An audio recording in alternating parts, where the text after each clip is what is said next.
Muito boa tarde para você. Segunda-feira, 28 de novembro, RF News no ar. Veja os destaques da edição de hoje. Após cremação, cinzas de líder cubano fará trajeto histórico pelo país. Fidel Castro morreu aos 90 anos no último sábado. No Pará, policiais confundem carro de família com de bandidos e atiram. Quando eu levantei o braço, ele atirou. Alerta aos motoristas. Amortecedores recondicionados podem aumentar risco de acidentes. É importante salientar que o amortecedor é um item de segurança. Jovem de 26 anos morre em acidente que partiu o carro ao meio. E foi criado em São Paulo o Centro de Formação para Primeiros Socorros específico para infarto. E vai fazer uma compressão com os braços estendidos e jogar o peso do corpo. Os detalhes ao vivo no RF News.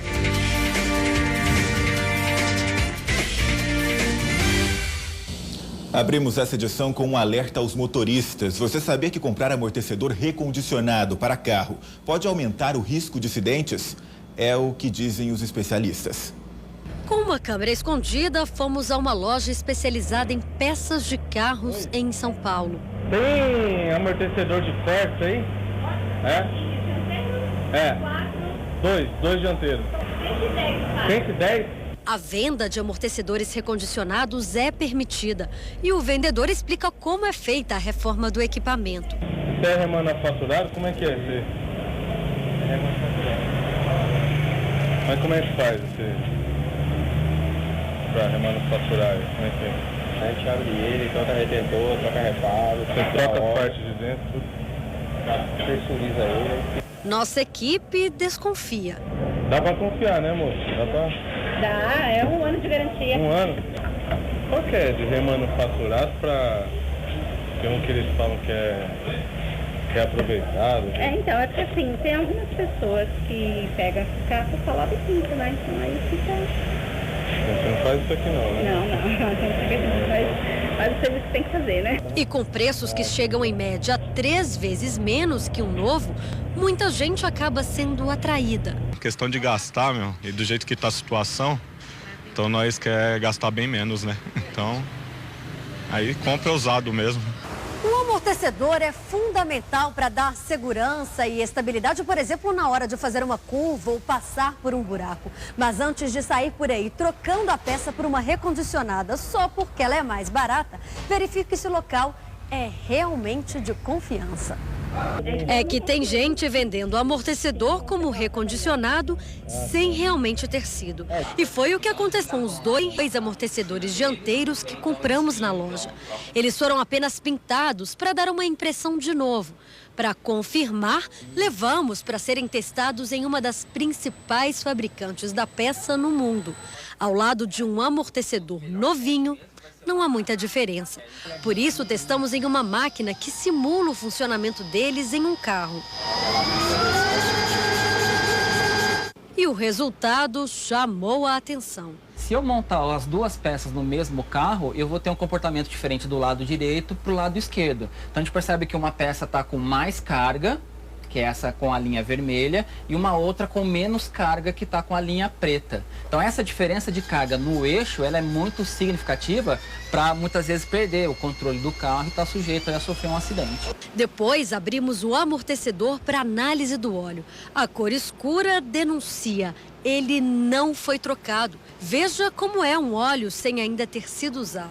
Primeira coisa, a gente percebe que os óleos estão diferentes, tá? Não só na coloração, mas também em termos de viscosidade, né? E a quantidade também, a gente percebe que há uma diferença grande também. É importante salientar que o amortecedor é um item de segurança. Então, toda vez que você for trocar uma peça, o ideal é que ela seja nova, para que você tenha total controle e segurança no dirigir do carro.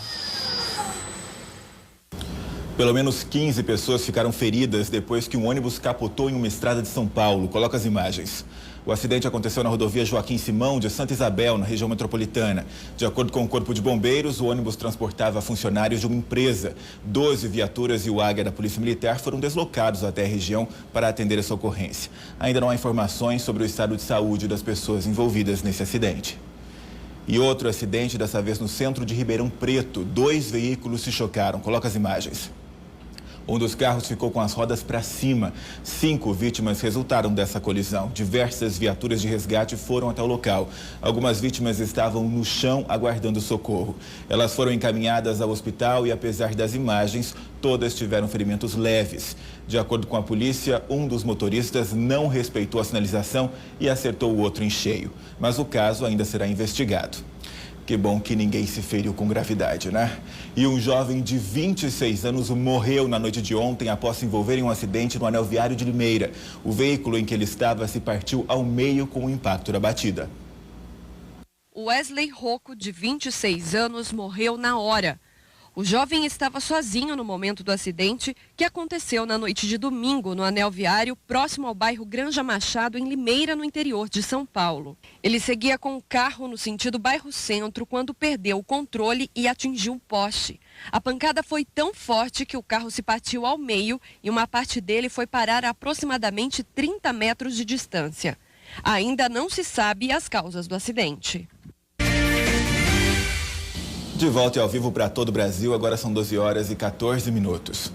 E começou agora há pouco o julgamento de Elise Matsunaga, acusada de matar e esquartejar o marido Marcos Matsunaga, na época sócio-diretor da fábrica de alimentos Ioki.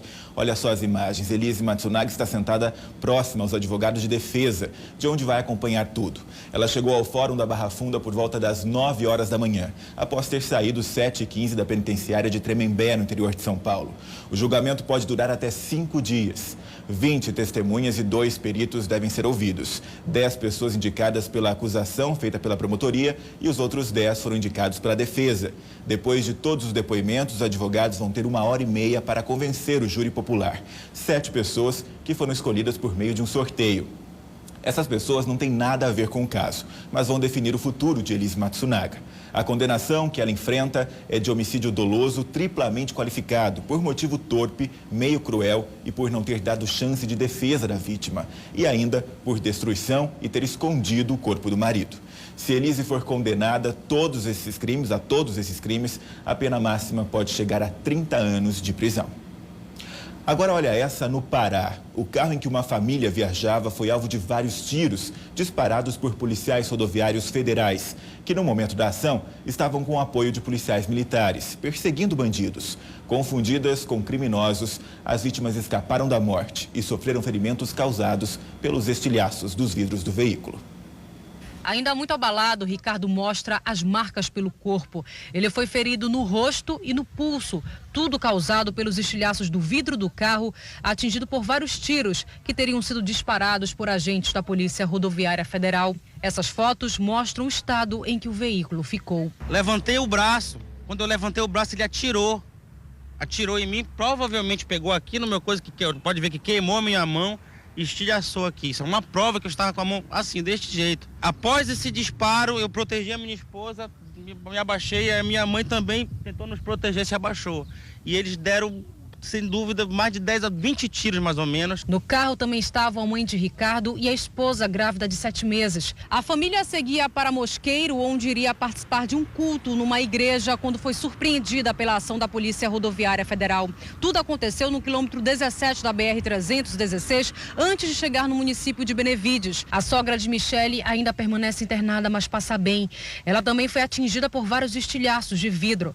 A família vai denunciar o caso à corregedoria da PRF e pede para que não fique impune. Estamos muito assustados, assim, né, com o despreparo da Polícia Rodoviária Federal, né? Jamais achei que a Polícia Rodoviária Federal pudesse ter esse tipo de atitude. Não existe nenhum tipo de justificativa para tamanho erro, para tamanho despreparo, sabe? Está lá para proteger e acaba matando, né? Em nota, a Corregedoria da Polícia diz que vai investigar o caso para descobrir o que levou os agentes a se confundirem. 2 pessoas morreram durante um incêndio em um imóvel na capital paulista. Olha só. O incêndio deixou os vizinhos em pânico na calma tarde de domingo. Alguns tentaram jogar água na residência antes da chegada dos bombeiros. Nós pegamos uma mangueira, que tinha uma mangueira ali embaixo, lá. Nós jogamos para esse vizinho daqui. jogaram água para tentar apagar o fogo e tudo, mas não dava, era muita chama. Fogões, sofás e uma televisão que estavam na parte da frente da casa foram retirados. Este carro, que estava na garagem, teve o vidro quebrado para que pudesse ser empurrado para longe das chamas. Um homem e uma mulher que estavam lá dentro não conseguiram sair. Escutei uma moça gritando, me ajuda, chama o bombeiro. Mas o corpo de bombeiros pouco pôde fazer. A queima estava total nos cômodos da residência. Foi como se fosse, aumentou demais a temperatura e foi como se fosse uma combustão espontânea, até mesmo pelo tipo de material que tinha lá dentro, né? Porém, o que chama atenção foi o local de encontro dos corpos, né? Que foi um local totalmente confinado, longe de rota de fuga, longe de janela, longe de dormitório, onde nessas ocorrências habitualmente são encontrados. A casa está sendo interditada pela Defesa Civil, pois existe o risco ainda de novos desabamentos. A gente percebe aqui muita madeira queimada que fazia parte do forro do telhado, que veio todo abaixo. Olha só pela janela, a gente consegue ver algumas vigas ainda penduradas e aqui dentro muita telha caída também. Vizinhos disseram que a residência costumava ser frequentada por usuários de drogas e aqui dentro haviam diversos colchões, o que, segundo o Corpo de Bombeiros, facilitou a propagação das chamas. A identidade das vítimas ainda precisa ser confirmada pelo Instituto Médico Legal, mas alguns familiares reconheceram os corpos. Este homem diz que a mulher seria a ex-companheira Patrícia Julieta, com quem teve uma filha. A roupa que ela tava é a que ela me viu 4 horas da manhã. Ela foi me pedir água lá e pra mim é ela. Patrícia fazia bicos de faxineira e, segundo o ex-companheiro, tinha 7 filhos que não moravam com ela. A mulher era considerada a responsável por organizar a movimentação de usuários na casa. O homem morto seria Ivan, segundo o irmão. Ambos eram dependentes químicos. O irmão irá confirmar a causa do incêndio. Situação, hein? E uma jovem de 22 anos foi atingida por uma bala perdida durante o tiroteio entre um policial e 2 suspeitos. Olha só o absurdo.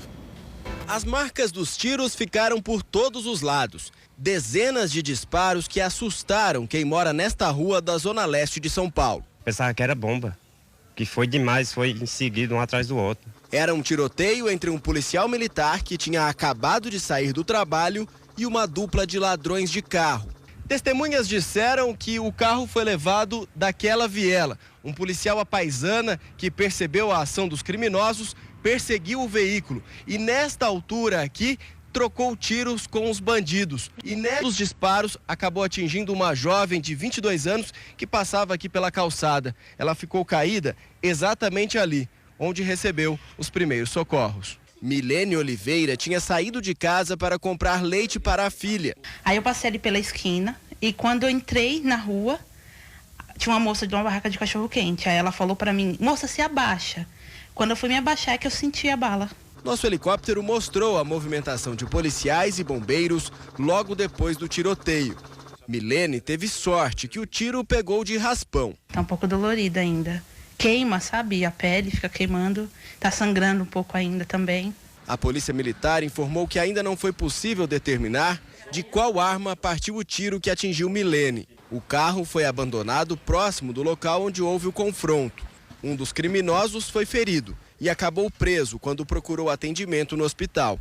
O outro ainda está foragido. E volte ao vivo com o RF News para todo o Brasil, 12 horas e 28 minutos. Produtores do Mato Grosso do Sul comemoram um recorde de produção que pode chegar a quase 8 milhões de sacas de soja. O verde da plantação é de perder de vista. Esta é uma das grandes lavouras de soja de Mato Grosso do Sul. Aqui o plantio teve início no fim do mês passado. Tudo seguia bem, até a chuva parar de cair. O período de setembro foi bom de chuva, outubro foi razoável. Deu para fazer semeadura e agora novembro, no começo do desenvolvimento da planta, a chuva cortou. Mas ainda assim, o otimismo para a colheita do grão segue em alta. De acordo com a Associação dos Produtores de Soja do Estado, a expectativa em Mato Grosso do Sul para a safra 2016-2017 é de um recorde de quase 8 milhões de toneladas, um crescimento de 2,5% se comparado ao mesmo período do ano passado. Já no país, a safra deve ultrapassar as 100 milhões de toneladas. É o que aponta a Companhia Nacional de Abastecimento. Uma tendência de super safra, já que a soja é uma das principais commodities do agronegócio brasileiro. Nós não estamos tendo muito aumento de área, porém nós temos aumento de produtividade. E esse aumento de produtividade é em decorrência de aplicação mais tecnologia. O produtor comemora, né? Mesmo com a redução no preço dos combustíveis anunciada pela Petrobras, a gasolina continua cara e o consumidor está sem entender por que esse reajuste não está sendo repassado. Os donos de postos explicam o motivo.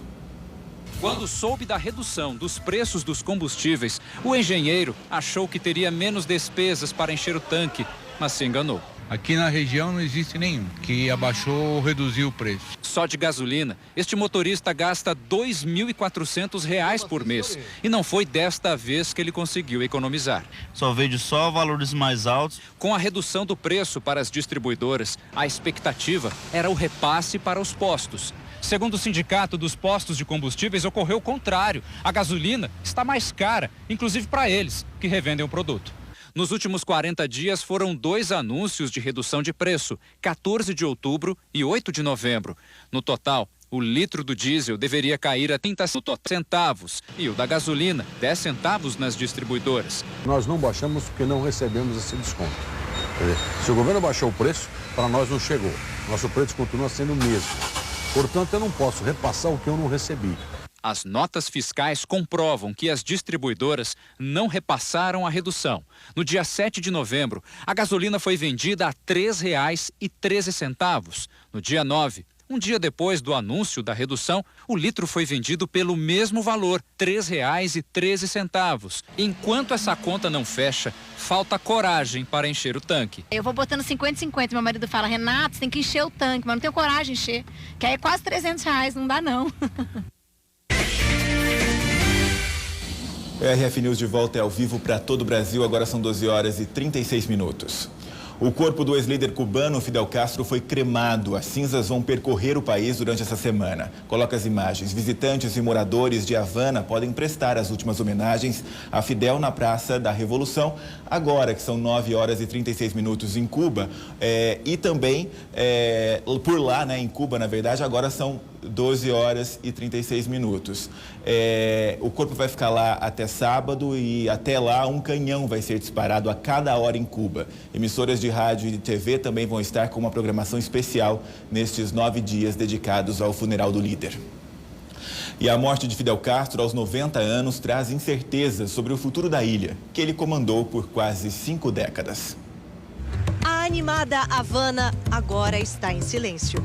A venda de bebidas foi proibida, show de música e dança também foram cancelados. Viemos pela dança e pela música e agora não temos mais, lamenta o turista. Na universidade, estudantes deixaram mensagens de despedida. O corpo do ex-líder foi cremado em uma cerimônia privada.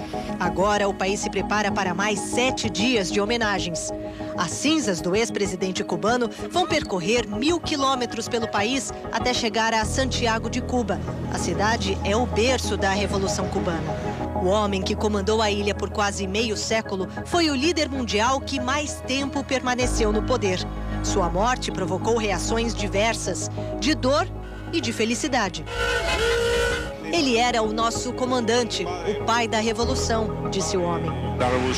Já em Miami, cubanos expatriados foram às ruas pelo 2º dia consecutivo festejar.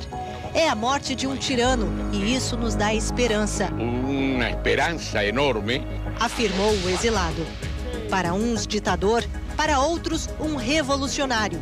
Fidel sempre dividiu opiniões, mas a verdade é que a morte do maior símbolo do socialismo de Cuba coloca um ponto de interrogação sobre o futuro da ilha. permanência de lideranças quase que até a sua morte, quase que até o fim dos tempos, homens de 80 e tantos anos permanecendo no poder, ela na realidade não dá possibilidade de você pensar numa alternativa possível. E que agora vamos ter que enfrentar, Cuba vai ter que enfrentar, e acho que terá condições de enfrentar porque tem uma população absolutamente educada. As cinzas de Fidel ficarão expostas no Memorial José Martí, na Praça da Revolução, em Havana. Líderes políticos devem participar de uma celebração na noite de terça-feira. As cinzas serão enterradas em um funeral de Estado, em Santiago de Cuba, no dia 4 de dezembro. O presidente da República, Michel Temer, anunciou ontem o que chamou de ajustamento institucional com os presidentes da Câmara, Rodrigo Maia, e do Senado, Renan Calheiros, para impedir a tramitação no Congresso de qualquer medida que permita anistia a políticos que, em eleições passadas, tenham praticado Caixa 2. Na tentativa de acalmar os ânimos e começar a semana com fôlego para aprovar a PEC dos gastos públicos, o presidente Michel Temer convocou uma entrevista coletiva. O presidente disse que fez um ajustamento institucional. Garantiu que ele e os líderes do Senado e da Câmara não vão deixar a proposta da anistia passar. Verificamos que era preciso atender aquilo que se chama a voz das ruas. Poder é do povo. Tudo que é aprovado no Congresso vai para a sanção ou veto do presidente, e o presidente da Câmara e o presidente do Senado concordam no sentido de que essa matéria não deve tramitar. Nós temos outras prioridades para o Brasil. Com o pedido de demissão de Gedel Vieira Lima da Secretaria de Governo na semana passada, o presidente afirmou que está examinando com muito cuidado o perfil do novo ocupante do cargo. Disse que tem que ser alguém com lisura comprovada e com diálogo com o Congresso. Questionado sobre uma possível gravação feita entre ele e o ex-ministro da Cultura, Marcelo Calero, Temer foi incisivo. Em toda franqueza, eu acho que gravar clandestinamente é sempre algo desarrazoado. É quase indigno, não é? Ou diria mesmo que é indigno. Estou pensando em pedir ao Gabinete de Segurança Institucional que grave, e aí publicamente, não é clandestinamente, grave todas as audiências do presidente da República. Ao final da entrevista coletiva, o presidente Michel Temer foi questionado se está preocupado com a hipótese de acordos de delação premiada dos executivos da Odebrecht atingirem diretamente integrantes do governo. Isso porque as delações podem complicar a vida de pelo menos 200 políticos. Quando vier, nós vamos verificar caso a caso. A força da sua pergunta, há preocupação? Claro, não há dúvida que há, não poderíamos ser ingênuos. O interior de São Paulo está desesperada. Ela tem 2 filhos com escoliose, um problema na coluna vertebral e precisa de ajuda para mantê-los. A repórter Graziela Félix foi conhecer essa história. A quantidade de exames e remédios comprova que algo não vai muito bem por aqui. Na casa da Sandra, em Limeira, no interior de São Paulo, sobram garra e força de vontade, mas falta muita coisa. Há 3 anos, a vida dela e da família mudou completamente depois que os 2 filhos descobriram um problema sério na coluna. Não se esperava, de acontecer tudo isso, de vir um problema do Wallace, e depois em seguida, vir da Welitânia. Então, praticamente, parou assim na forma de eu poder trabalhar, não poder arrumar um serviço registrado. Levei no médico, o médico falou, mãe, infelizmente, não tem mais o que a gente fazer, passar um colete ou um outro tratamento, tem que fazer a cirurgia. O primeiro a receber o diagnóstico foi o Wallace, de 17 anos, filho mais velho de Sandra. Ele teve que fazer uma cirurgia e hoje tem mais de 30 pinos na coluna. Há poucos meses, outro problema. Ele pegou uma bactéria e precisa utilizar medicamentos manipulados que são bem caros. Eu não estou comprando porque, infelizmente, eu não tenho condição. As farmácias que estão doando para ele acaba, então eu vou lá, a pessoa doa e assim está indo. Porque no postinho, que eu falei para você, realmente não tem esse tipo de medicação. Igual eu estou até faltando um para ele ali, que eu mostrei para você que não tem. Então, eu vou precisar desses medicamentos direto. pro resto da vida para ele. A filha mais nova precisa usar este colete 24 horas por dia. Ela também vai precisar operar e a Sandra está bastante preocupada. Para conseguir dinheiro para cuidar dos filhos, ela realiza bazar com as doações que recebe. O marido trabalha, mas o salário vai para o aluguel e o alimento da família. Qualquer tipo de doação é bem-vinda. Né, roupa, sapato, uns fizeram o evento, doaram alimento, pijama que eu vou ter que comprar para ela, toalha de banho, chinelo autoderrapante, então tudo isso fica caro. O caso da Sandra e dos filhos é realmente bastante complicado. Você viu que ela precisa de doação de praticamente tudo, mas a principal necessidade é a moradia. E é por causa disso que nós vamos até a Prefeitura de Limeira para saber no que eles podem ajudar. Nós conversamos com o secretário municipal de habitação, que não deu notícias animadoras. Ela fica numa situação um pouco complicada, porque primeiro que ela não fez o cadastro, né? Vamos falar do Rubi, né? Ela não fez o cadastro no momento oportuno. E uma outra situação complicada é que ela não possui o tempo de moradia, né, suficiente para que ela tenha uma pontuação alta. Então ela não tem, comparado com os outros cadastrados, né, seguindo a legislação 3126, que é a lei da habitação, ela não tem a pontuação alta exatamente por ela morar há 13 anos no município. Quem, por exemplo, mora mais que 20 anos tem 45 pontos nesse critério. Mesmo com estes impedimentos, o secretário se comprometeu a ajudar. A equipe já fomos pessoalmente na casa dela, verificar a possibilidade de encaminhá-la, né, para os auxílios, os benefícios sociais necessários, e também em relação à habitação, a gente colocou ela numa fila, né, de que caso haja uma reintegração de posse, seja de imóvel do CDHU ou algum lote urbanizado, a gente vai com certeza tratar o caso dela em especial. Se você quiser ajudar a Sandra, você pode entrar em contato pelo telefone 19 98396 5813. Eu vou repetir, 19 98339 5813. Você pode contribuir aí com a Sandra e a família dela, ok? E a seguir, criado em São Paulo o primeiro instituto de treinamento de primeiros socorros específico para infarto. Depois do intervalo, agora são 12 horas e 48 minutos.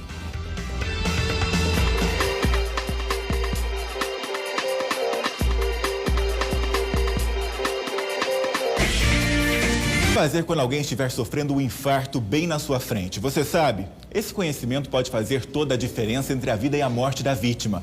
Por isso foi criado em São Paulo o primeiro centro de treinamento para capacitar os moradores. Este abraço é de coração. Há 2 anos, este engenheiro sofreu um infarto enquanto dirigia. Eu estava indo de uma obra para outra, e numa avenida muito movimentada de São Paulo, e eu apaguei. O carro atravessado na pista chamou a atenção deste policial que passava por ali. Ele já tinha dado a primeira parada. E nisso, quando eu pedi o apoio para retirar ele de dentro do veículo, eu coloquei ele sobre o solo. E nisso ele veio infartar novamente aos meus braços. E nisso eu entrei com os procedimentos de massagem. Foi a primeira vez que usou as manobras em 29 anos de polícia. Para Carlos Alberto, na hora certa. Eu hoje não estaria aqui para dar essa entrevista. É o que os médicos dizem, que... até pergunta para ele como ele conseguiu salvar essa vida, porque foi o procedimento correto, na hora certa. No Brasil, são 720 paradas cardíacas por dia. 84% ocorrem dentro de casa e 16% em locais públicos. E menos de 2% dessas pessoas chegam aos hospitais com vida. Para capacitar a população em manobras de ressuscitação, a Sociedade Brasileira de Cardiologia inaugurou em São Paulo o primeiro centro de treinamento em emergências cardiovasculares. E o pior de tudo dessas 700 pessoas por dia, nós temos em torno de quase 30% que não se fazem absolutamente nada. A população não faz absolutamente nada. Pega essa pessoa que está caída no chão, põe dentro de um carro e transporta ela para o hospital. O que ela está fazendo, se não fizer nada naquele local, ela vai estar transportando um cadáver. Durante uma parada cardíaca, cada minuto que passa diminui em 10% a chance de vida. Em 10 minutos, a pessoa estará morta. Por isso, é fundamental o socorro imediato. A pessoa deve sempre ser atendida no chão. Você desnuda o paciente, checa se ele não respira por 10 segundos. Não tem nenhuma resposta? Você pode começar com compressão torácica. 2, 3, 4, 5. Você vai apoiar essa parte mais dura da mão, que a gente chama de calcanhar da mão, e vai fazer uma compressão com os braços estendidos e jogar o peso do corpo. Se o local possuir aparelho desfibrilador, ele pode ser manuseado por qualquer um. Ele liga e ele mesmo vai eletrodos no tórax do paciente. orientar o que você vai fazer. Encaixe conector dos eletrodos na entrada, perto da luz. Ele já que tem pisca. imagens aqui, desenhos de onde vai colocar e o posicione eletrodo onde pisca. Posicione eletrodos. Encaixe conector. E você pode continuar a compressão até que ele analise o ritmo. A felicidade é imensa, né? Porque a gente vê pro lado da família. Porque do mesmo jeito que eu estava salvando a vida dele, poderia ser um outro que estivesse salvando um ente querido da minha vida. O importante é ter a informação certa para saber agir, né? E o RF News termina aqui. Uma excelente tarde para você e a gente se encontra amanhã, hein? Até lá!